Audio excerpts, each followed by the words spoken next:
Hey guys, I'm apologizing. I'm somehow wearing the same outfit as I did last week. I swear I changed between then. This was another 2-hour episode, but I don't understand why. Oh my gosh, it was bad enough when Project Runway did it. They at least had stuff going on. An hour and a half. Oh, it felt like a million. I don't know what we've done to deserve this. But Confessions and Polygamy Perks, Season 8, Episode 2, 2 hours. Of nothing. And stuff from last season? They had a lot of, if you've never seen the show before, we're going to catch you up. And I'm like, trust me, we've all seen the show. Anyway, they have this really super dramatic music, playing over Janelle talking. And I'm like, I can barely hear her. So we catch up with a lot of the kids. And I have a very strict rule. I don't, when I recap, I try to say as little critical as possible of the kids that are under 18 or in high school or younger that live in the house, because I just feel like they don't really know what they stand up for. And despite all other evidence, I'm not actually a raging douchebag. Like, I try to be. Sometimes. I guess this will be my one thing. But now they're out of school, so I can let loose a little bit. They're just kind of all over the place. So we have McKelty and Aspen, who are living together and going to, I think, University of Nevada in Las Vegas, UNLV. Aspen's moving home, but she's moving home not with Christine, her mother, but with Robin. And I'm like, oh, I'm sure there's going to be no hard feelings over that. And then Robin's like, oh, does that bother you? And I thought, like, in the interview, and it's like, maybe you guys should have talked about that off camera. Right. And she's like, yeah, it's going to be kind of an issue. And I'm like, oh, great. And then McKelty goes, oh, I'm moving to St. George with one of my dad's friends to work for him. And I'm like, what? She clarifies later on that she's renting a unit. They own housing units, and she's renting an apartment from him. And she's going to work at a pawn shop. I almost said porn shop. Pawn shop. That'd be a twist. That would be a huge twist.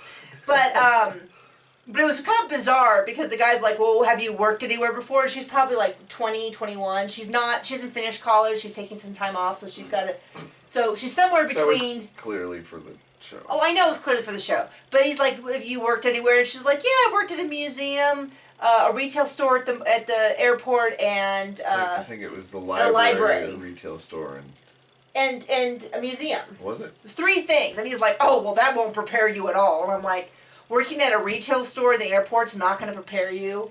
I'm like, okay, yeah, sure. And then, like, they show her first day at work, and she's, like taking items in, like, how much she's going to offer him. I'm like, oh, yeah. Yeah, I'm sure that's exactly what they're training her for. No. She's going to be, like, sweeping and, like, ringing people up on the items that they bought. Like, but what drives me nuts is we have to see this whole thing through, like, how Cody feels about it. And I'm like, TLC, I don't care how Cody feels about it. It's the Cody show. It's the Cody show. I don't know. I think they know that we're, like, addicted to hating him or something. Anyway, so there was that.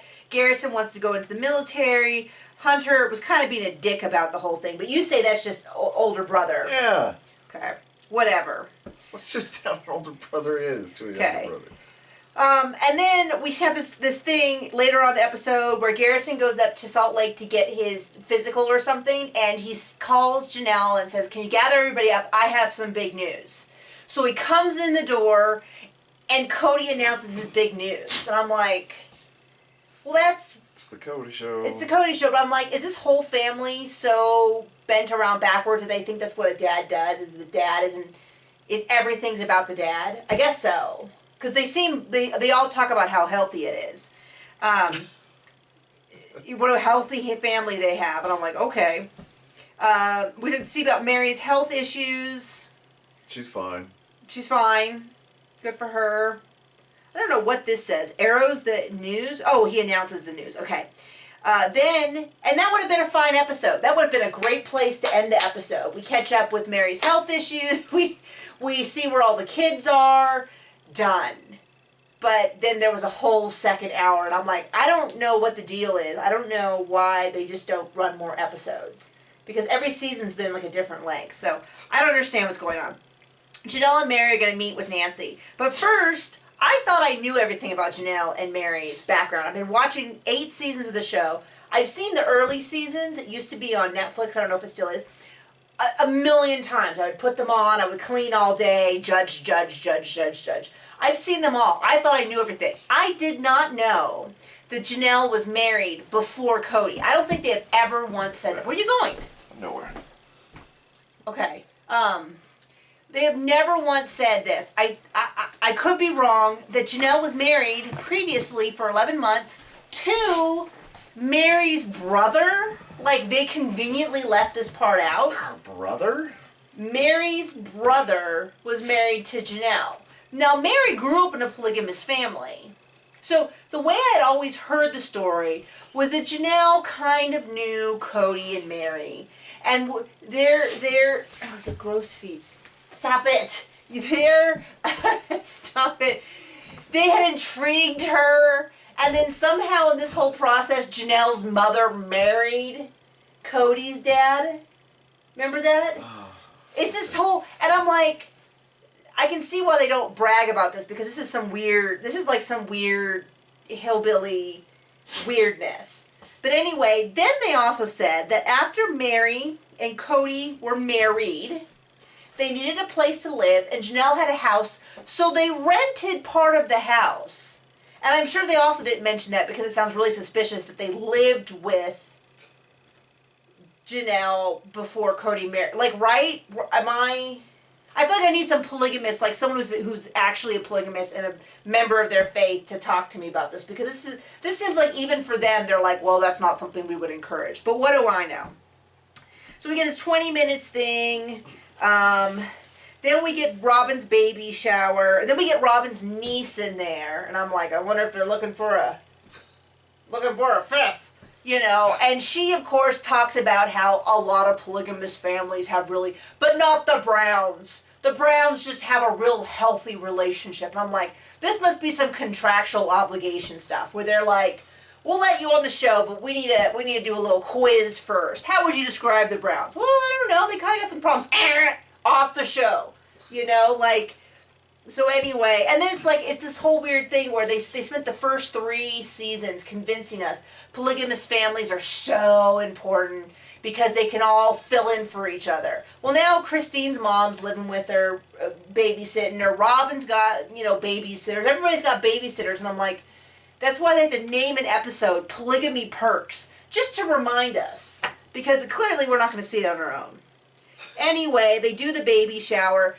First of all, I didn't know this. I know nothing about baby shower etiquette. I don't even want any. Like, I want nothing to do. I've been to one. I don't want to eat melted candy bars out of diapers. I don't want to guess how big the mother is. I'm just not, this is like the opposite of anything that I want to do in my life. But apparently, you have one baby shower for your first child. That's kind of how it's done. It's like, you have one for the first baby. And then after that, it's like, maybe your good friends take you out for like, I don't know, lunch or something. I don't know. But apparently, when you have 23 children, it's kind of like, you don't get another baby shower. I don't know. I wish this child all the best. I certainly don't wish any ill on it. It's just a baby. It's an innocent child. I don't have any interest in this storyline. Like, yeah, I don't care. I don't care. This was the same as, 3 years ago? Yeah, it's the same story. Like, we get it. You're having a child. We've seen this already. And then also, I'm like, I definitely don't want to see her giving birth with her dad at her side. I mean, good for her that she feels so comfortable with her father. But, like, John is already, like, that doesn't want to have any part in anything. He doesn't want to be in the hospital. I'll be in the hospital. I could call him afterwards. In the waiting room, smoking a cigar. Sure. Okay. I'm sure they allow that in hospitals now. They used to, I think. I don't know. I wasn't there. Anyway, we finally cut back to the therapy session. And we didn't see very much. We saw Mary imitate how she feels Janelle talks, and Janelle imitate how Mary talks.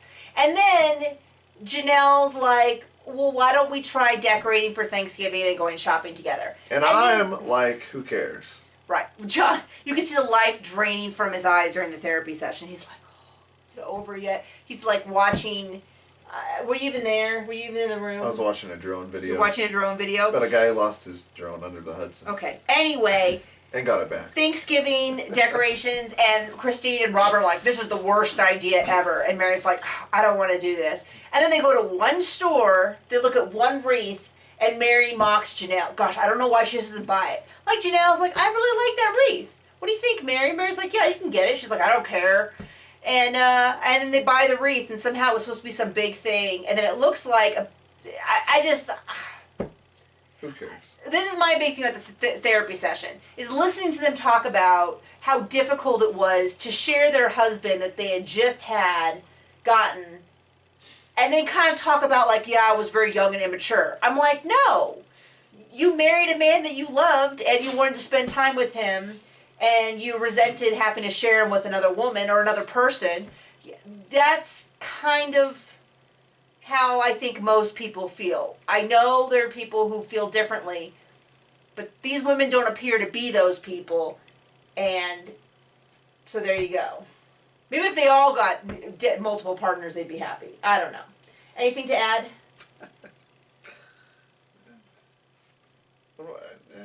Okay, thank you, John. I appreciate that.